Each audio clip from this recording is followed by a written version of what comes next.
Here we go. Let's watch this video.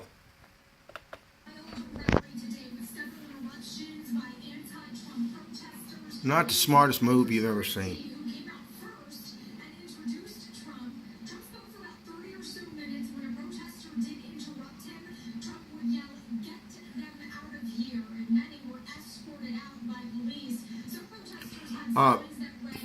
She has been pushed.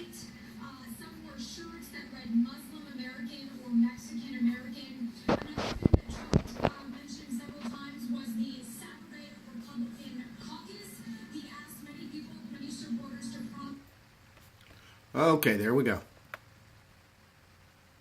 This is from US Uncut. That's usuncut.com.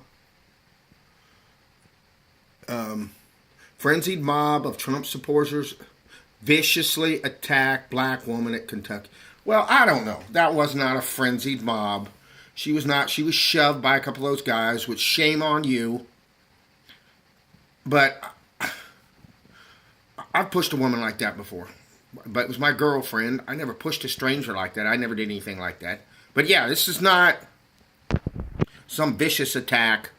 That's... contrast this with what happened when a Black Lives Matter protester walked right up on the stage with Bernie Sanders, and she sat up there, it looked like for at least a minute, 2 minutes.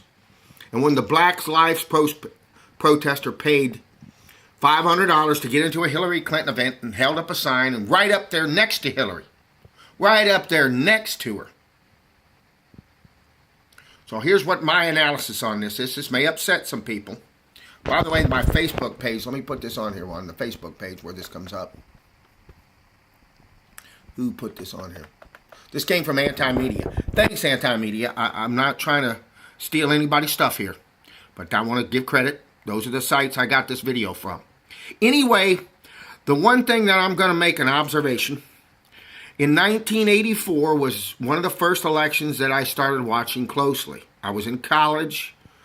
I was a history major at the time, and I voted for Walter Mondale. I was a liberal when I was a kid.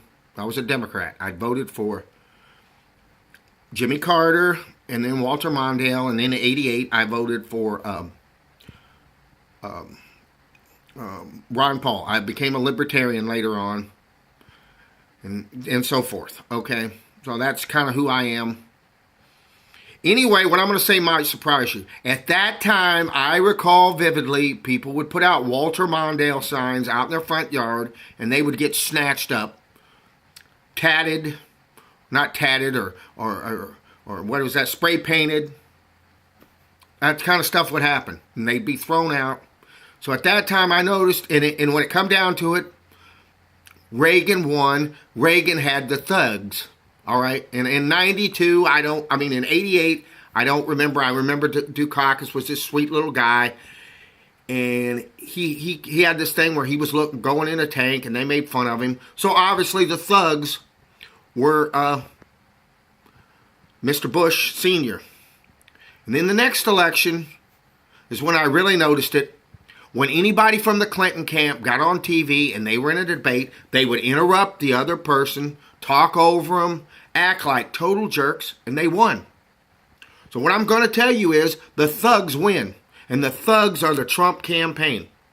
This is thuggism, pure and simple, and I pretty much support it because it's a thug's world. You cannot let people run you over and be nice and be polite and be sweet like Mr. Sanders and win.